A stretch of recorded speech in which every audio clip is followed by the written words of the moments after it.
এই গল্পটা এক অজপল্লীর, নাম চন্দনপুর। গ্রামটা একসময় খুব শান্ত ছিল, কিন্তু এক রাতে এক অচেনা ছায়া এসে বদলে দিল সব কিছু।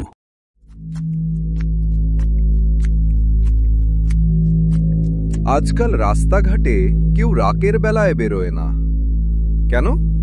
বুড়ো গোপাল বলে সে নাকি দেখেছে গাছের নিচে এক মহিলা দাঁড়িয়ে থাকে, লম্বা চুল, মুখ দেখা যায় না। আমি নিজের চোখে দেখেছি রে রবি। বাঁশ বনের ধার ঘেঁষে হাঁটছিলাম, হঠাৎ দেখি এক মহিলা উল্টো পা দিয়ে হেঁটে চলে গেল নদীর দিকে। রবি বুড়োর কথা মনে ভাবতে ভাবতে বাড়ির দিকে যাই।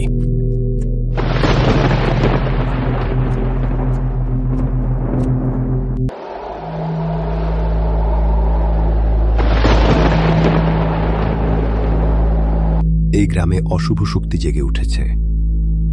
কেউ রাত 12টার পর বাইরে বেরোবে না, বিশেষ করে ওই পুরনো বটগাছের দিকে নয়। কিন্তু গুরুজি, ওই গাছটার নিচেই তো আমার ক্ষেতের পথ। তুই যদি ওই পথ দিয়ে যাস, ওর ছায়া তোর ঘাড়ে বসবে রে ছেলে।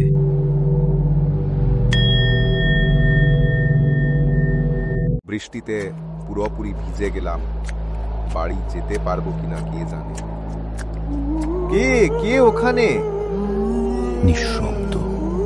হঠাৎ পেছনে ছায়া নড়ে ওঠে।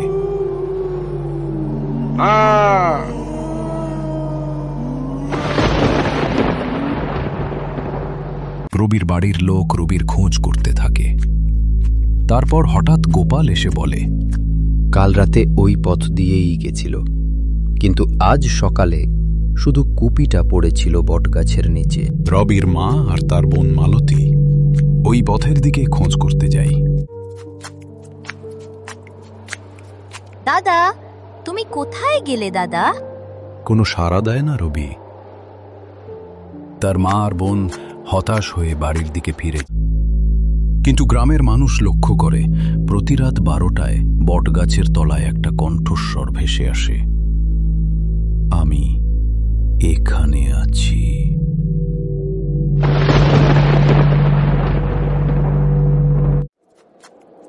পুরোহিত গোপাল আর মালতী হাতে তেল দেওয়া প্রদীপ নিয়ে বটগাছের দিকে যায়। এই গাছটার নিচে এক নারীকে পুড়িয়ে মারা হয়েছিল 50 বছর আগে। সে গ্রামের লোকেদের অভিশাপ দিয়েছিল যে আমার ছায়ায় আসবে সে আমার হবে।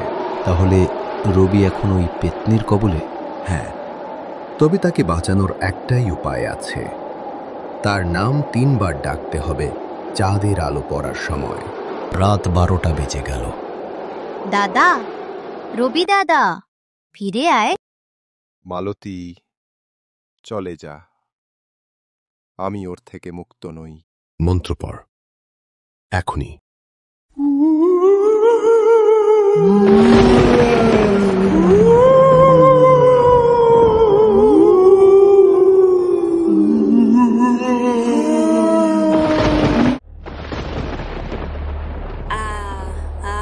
বন্ধ কর মন্ত্র পড়া, বন্ধ কর। সব শেষ হয়ে গেল। মালতী অজ্ঞান হয়ে পড়েছিল, জেগে ওঠে। দাদা, তুমি কোথায়?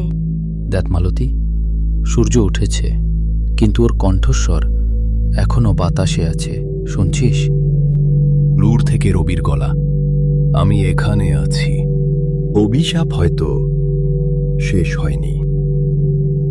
বছর কয়েক পর নতুন লোকজন এসে গ্রামে বসবাস শুরু করেছে।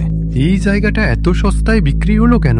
বটগাছের নিচে কিছু ইতিহাস আছে, রাতে ওদিকে যাস না। পেছনে আবার সেই হাসি, মহিলা কণ্ঠে, আমি এখনো আছি, ছায়া কখনো মরে না, শুধু জায়গা